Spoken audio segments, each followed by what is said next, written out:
Do you believe in happiness? What do you mean? Like, do you think that it's a real thing, being happy?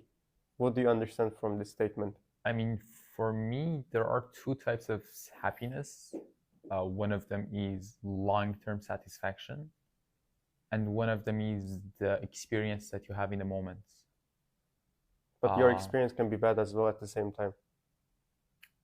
You mean that you would be satisfied in general, but have a bad experience at the moment, like that? Momentarily you're unhappy, but generally you're happy? At that moment, you don't know the consequences of your experience as well.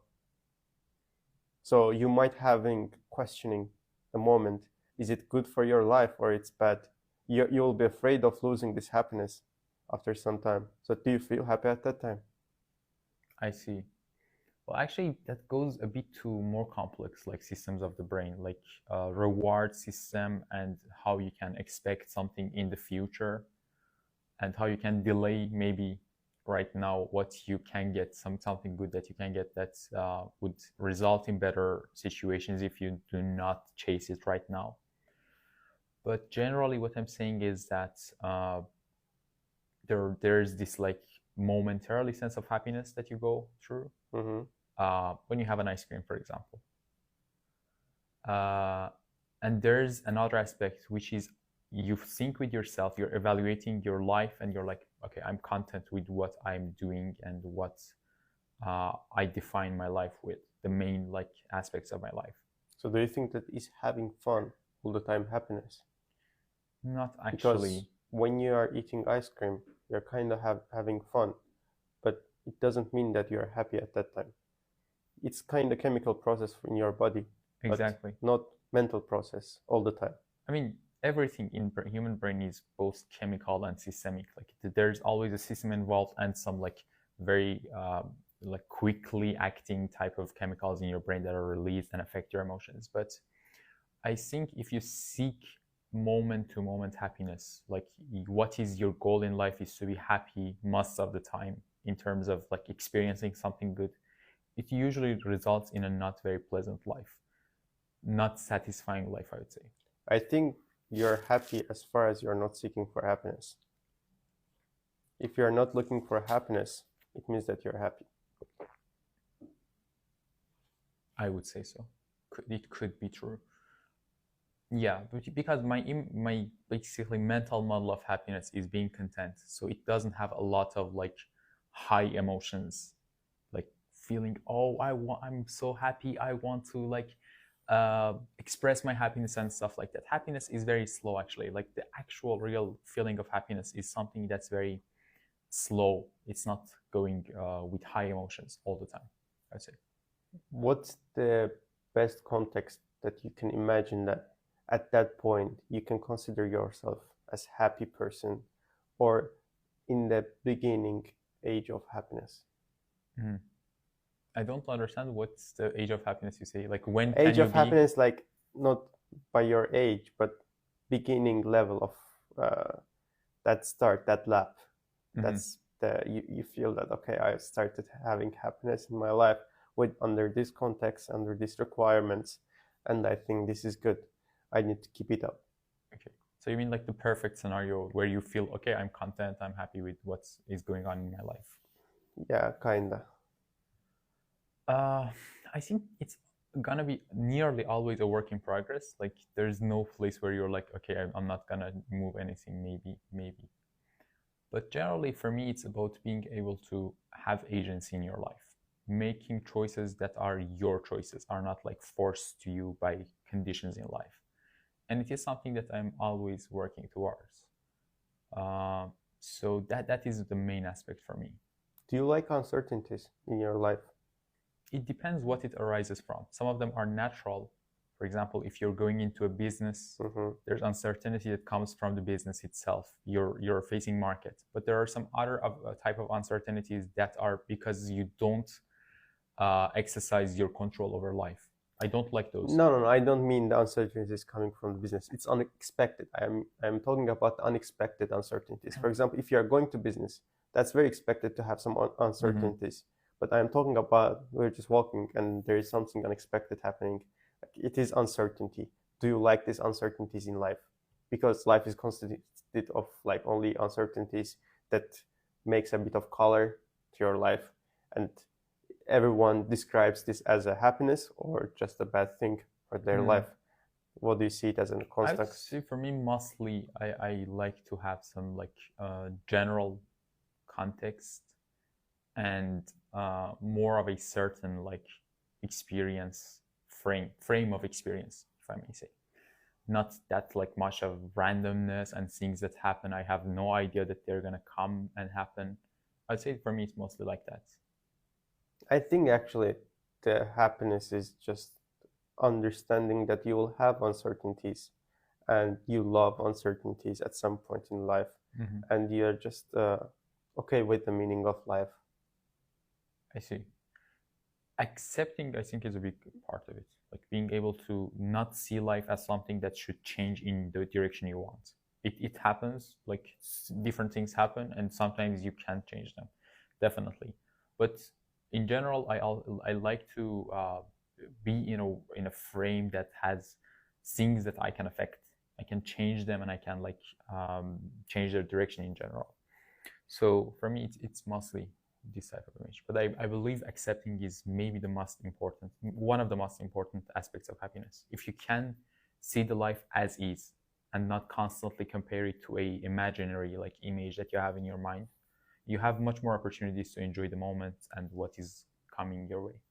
And do you think that did it ever happen that you won something, you were successful, but you didn't feel happy? That's an interesting question.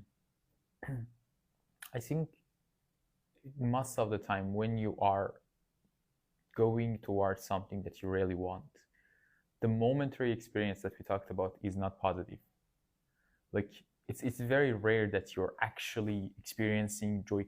Yes, I want to go through this thing and that, and then it results in something positive.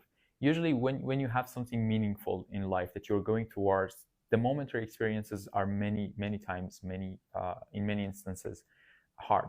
You're facing difficulties, things that you don't know for sure about, things that you haven't experienced before. So for me, it's usually a good principle. If I'm working on something with like dedication and I'm not feeling good in the moment, but I think it results in something good, I like the direction in general, it's a good sign for me that I'm going to be satisfied. So did it ever happen to you that you were successful, but you were not happy? I would say, yeah. Anytime that you are working on something that's not momentarily satisfying, I think that's the case, if I understand your question correctly. I mean, did you experience this feeling that you were supposed to be happy, but you were not happy? Okay, this one is more complex. It usually happens when you you can say have just yes or no. Yeah, but it happens that you achieve something, and it's not the end point that you thought it's going to be. Yeah, I think the happiness that we can describe is kind of process.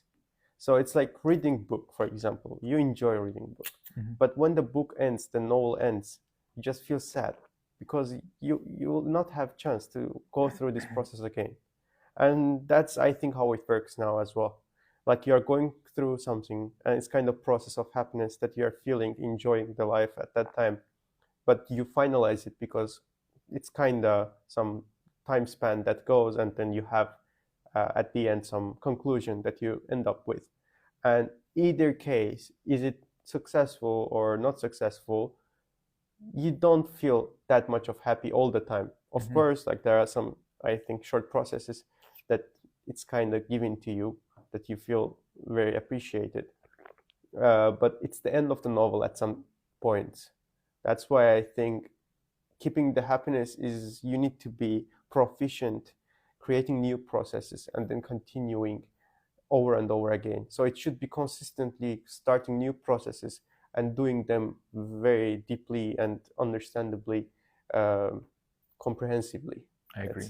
I totally agree, because humans' mind adapts to any new situation. It doesn't matter if it's success or like difficulty. So you need to create a new milestone that you want to go towards. You need to create like some new challenge. Definitely, I agree with that. Another aspect of this is that challenges are good, and you should like put yourself in a situation when you're constantly challenged. But as a result of what you described, they are not the main source of happiness. They just give you this feeling of being a contributor, someone who actually makes something. But the biggest contributor to your happiness probably is your relationships with humans. And I mentioned the study on like human happiness before we start recording. And the longest running study, it's not just the longest running study on happiness, it's the longest running study in all fields, I believe. It's from Harvard University. And they have tracked the life of a big number of people, like large pool of people for decades. And the results show that the biggest determining factor of how happy a person is the type of relationships they have with people. Not necessarily just romantic relationships, but with their family, with their neighbors. And it's even not the number of relationships, it's the quality, how deep they are, how connected the person feels to their environment. And they have controlled for like wealth, for different backgrounds of people, for the types of experiences they have gone through. People, one of the participants was, I believe, JFK, the President of the United States. And there were some people from disadvantaged backgrounds as well. So I think it's a very like something that you can feel, the type of reasoning they have and the result. Was JFK happy?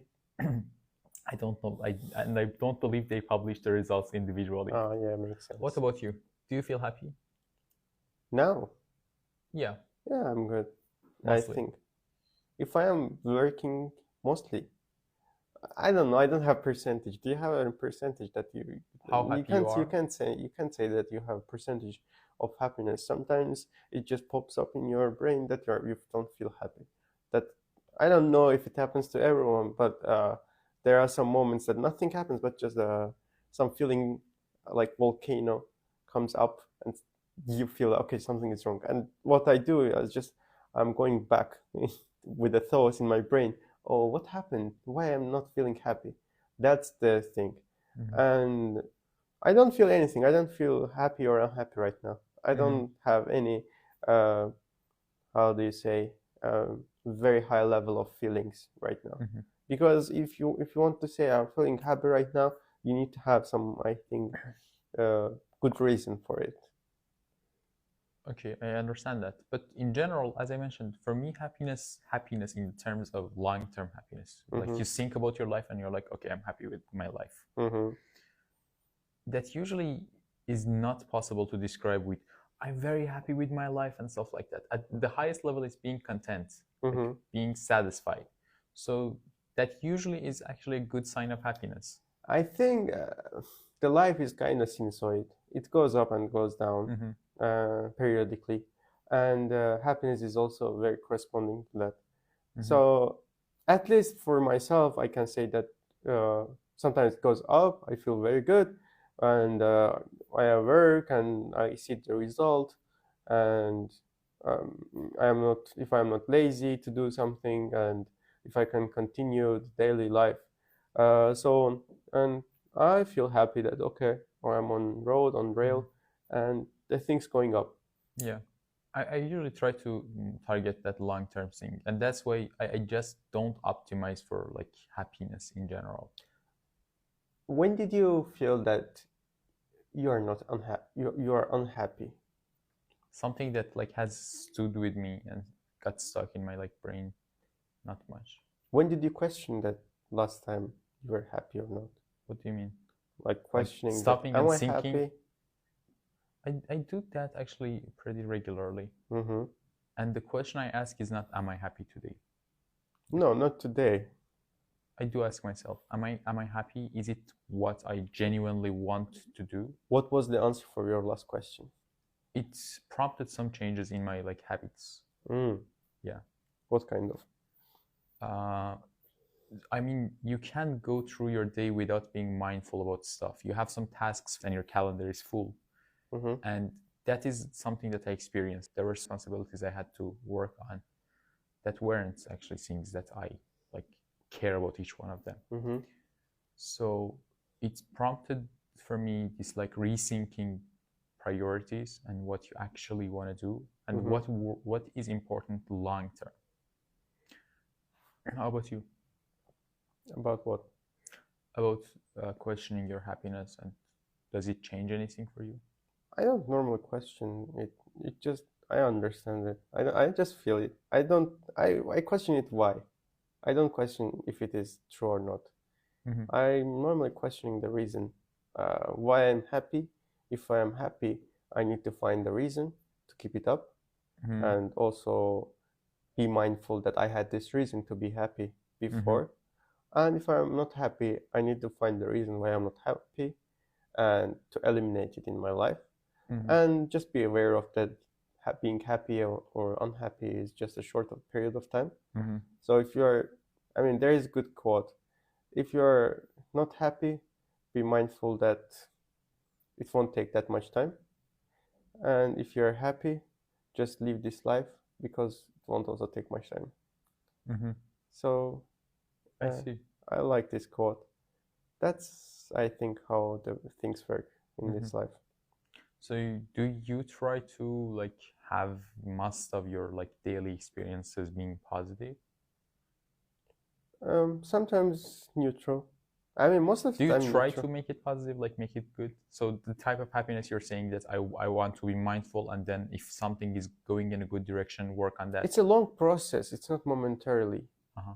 So being aware of the process is you you set the things around your life. Like you create the context for being happy for the whole process. Mm-hmm. You don't do like something momentarily to be happy. I mean, it won't work. Mm-hmm. And that will take you for the bad habits most of the time. To take um, short happiness as the part of your life to change your state. Yeah, I agree. Do you think that the lifestyle also affects to the happiness of their people? So does it come with the geography or culture? I think certainly it comes with geography. Like we have this rankings of happiness, Mm-hmm. World Happiness Report, they call it. And you can see like Scandinavian countries consistently rank in the top of the chart. So it affects, but what are the elements maybe would be a better question, why they are happier than Do you other think that countries? it's economical perspective that affects people mainly for their happiness, or it is the environment that they have? For example, do you think that the people living in, let's say, poor countries, like with the less income, uh, like let's imagine a family that has very high income compared to the others, and they're living their life with a full extent, and the happiness of that life, and also one retired guy in Europe, the happiness of that guy, is it the same? So you mean, is the like income the most important factor? Or Because it affects is certainly. geography matter? I mean, geography comes with also economical consequences. Yes, but it affects to the average. But I am talking about the specific cases. So sometimes I think even though you have a good life with certain economical standing, you're not sure that you are gonna feel the life as happy, and but on the other hand, uh, you have decent life in a normal environment. I mean, not normal environment, but a very corresponding environment to yourself, and you may feel better. Yeah, I think that applies. That's true. Because, and also I think it's dependent on how connected you feel to the society. That's a very big deal, I think, right? So it's kind of personal, but like for me personally, I really think it affects me. What is the environment that I live in, regardless of the objective situation of my life? I care about like people who are surrounding me. So I think it's very personal, though. It might not be the case for like different types of people. That's true. I think like it's kind of, we need to go back to the pyramid of happiness to find, okay, what are the reasons? If you have the good economical background, you have food, and you're surviving as an human, and also you have some relations with other people, and this goes more complex at that point. So we can say that it's geography and the environment affects you, because if the people around you are not happy, you are not most probably happy as well. So the impact of the other people is very big deal over your happiness. For example, you have your food, but your neighbor doesn't have food. It brings some problems. You don't feel all right with this way, and if you need to be close with someone in your society. So most probably, like, it will start from the closest one, maybe your close neighbor or your friends. So it's kind of metaphoric example. And also you have this like patterns of relationship. For example, Eastern societies are much more interconnected. There's like a higher sense of being connected to the people, for example, your neighbors, compared to the Western societies. I can't say exactly how that affects, but I would say generally, if you have this reliance on society, then the factor that you mentioned is even more important. I think it's also like the society is also closely connected in West as well, but it's in different way. It's not the same way that the people have in the East. I think it's more of an idea in West. Like people who live in a country, they have like a shared self of being like people who are compatriots, who are like sharing this belief in their country and in their like identity among themselves, but they are not actually connected in terms of having a lot of relationships with people who are a bit far from them. But in the East, you have this like situation where people are actually interacting with a lot of people who they don't have like close relationships with. I think in the West, people are more realistic, but in the East, people are more spiritual. They believe in the spiritual, non-realistic things more. I think this also backed up with the economical problems as well. So they want to actually find the reason why they don't have good economical background, like good economical standing. So they want to make some fine reasoning with some spiritual things. And it comes with close relations with other people as well, because it's like we have in the East, the people have the things that you shouldn't expect something back if you do something good to them. So that's even a good you can understand it. Like, it's not equal, it's actually one-sided, but you expect that from them as well. So maybe that's the main difference between West and the East. I'm not sure if I understand your point fully, but I mean, in the West, you have mostly the ideas and the things that people seek are objective. I can say that. So like having a good life is something that you can define much more easily in the West compared to the East, because in East you have some standards that are not like very visible. Like having a good family, it's a much more complex topic, I think, in the Eastern countries. It relates to the type of family that you have, it like the background that you come from. It's like something that's different in each group of people. Even the city you live in, I think, like you are living in a countryside or the city in Europe, for example, it's also differs. Yeah, it's kind of background and environment, and also the improvement of technology also affects, I think, for the way of living. There's this saying, I'm interested, how much do you think it actually is true? They say happiness is a division where you have like what you have divided by what you want. Yeah, you need to find the middle. Do you think it's like true? I mean, of course it's true. It's based on your expectations, but it's very simple terms for your happiness. It's more complex than that. You need to understand what do you expect and why do you expect it, and you need to question that. And then getting it's an action. You can't always set it up what you expect. Like, I don't understand the part that you need to decrease your expectations all the time to be happy. Exactly. You need to be on the same level with the environment that you have in. So even though you say that you shouldn't look at the other side of the garden, you still will look at it. I mean, it's a very big deal for the humanity to not to do that, because they find some common things with other people as well, and they're trying to increase the common things that they have other people. So imagine that you have a friend and you grown up in the same neighborhood, and then you study in the same university, but you have different endings, different conclusions. So one of them went so rich, and one of them is still with a decent job. So the friendship between them is very hard, actually. That comes to the relation between the people. And in order to understand it, you can't set their expectations.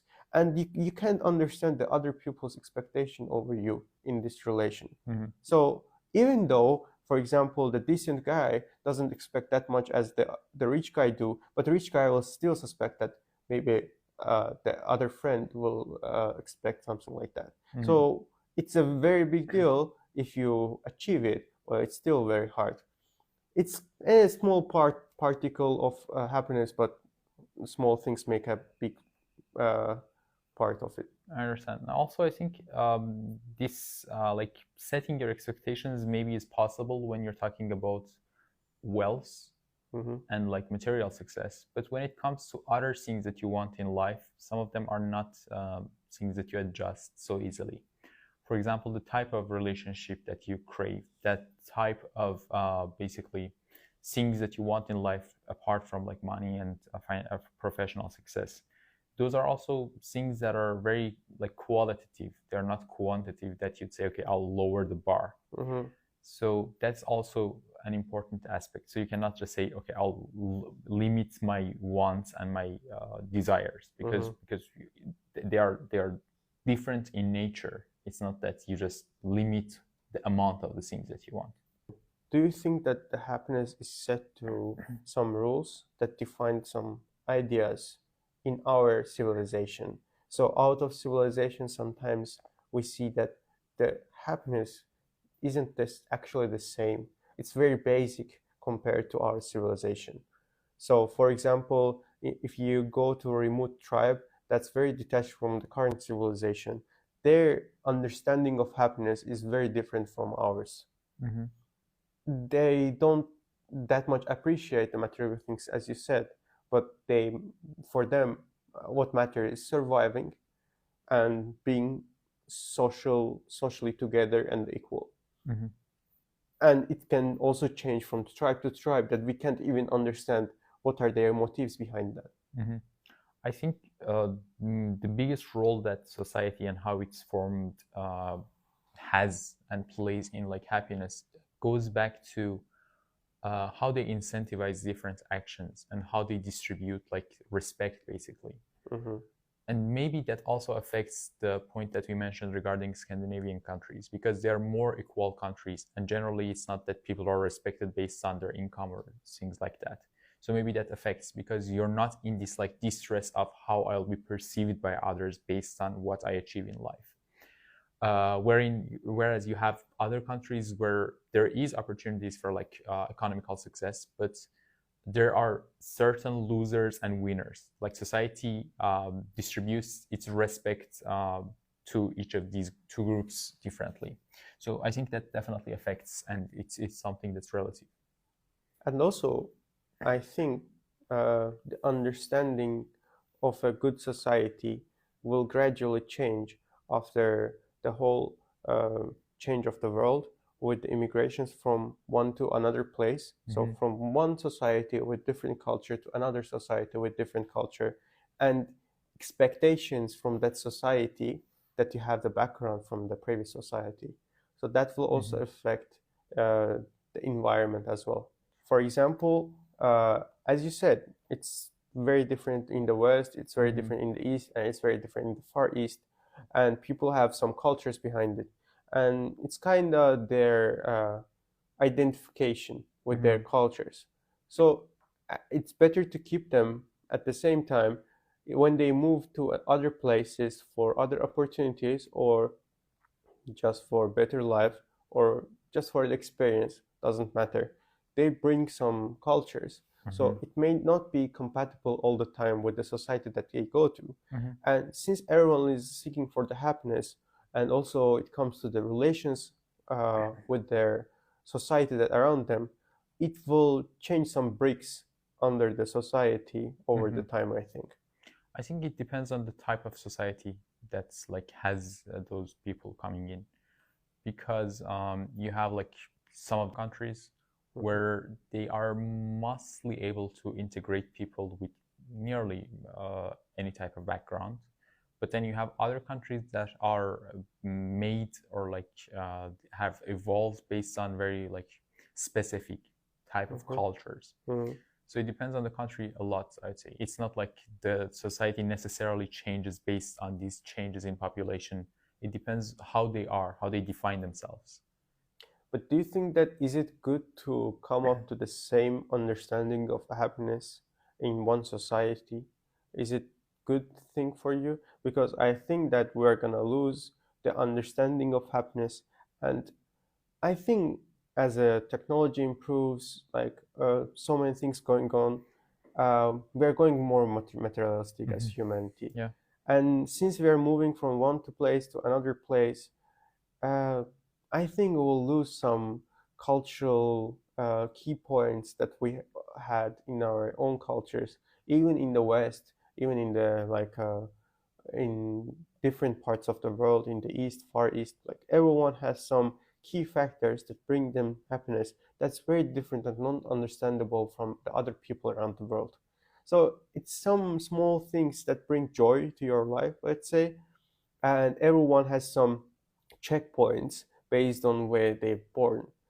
And when everyone just tries to join the society and gets along with the society's rule, that society's rule, it's like we're gonna have some uniform kind of happiness and understanding over happiness. I feel a bit sad for it because we'll lose the diversity over it. But at some point, it is the reality, and it will be happening anyways. I see. I think actually that's why your relationships matter a lot, because a lot of those elements that you mentioned come from your interactions with others. Like you have people who you are like grown with, and they understand those type of stuff. So if you can keep such relationships in the new environments that you go to, I think that definitely helps. And that's why I think when the people are moving from one place to another place, they're trying to find the same people from their countries to get along with, because they understand each other very well. So they keep communities that they have in the big societies as a small groups. So that's the main thing that they are looking for behind this. So with that, we come to the end of this episode. You can listen to our podcast on any platform that you listen to your other podcasts, including YouTube Music, Spotify, and Apple Podcasts.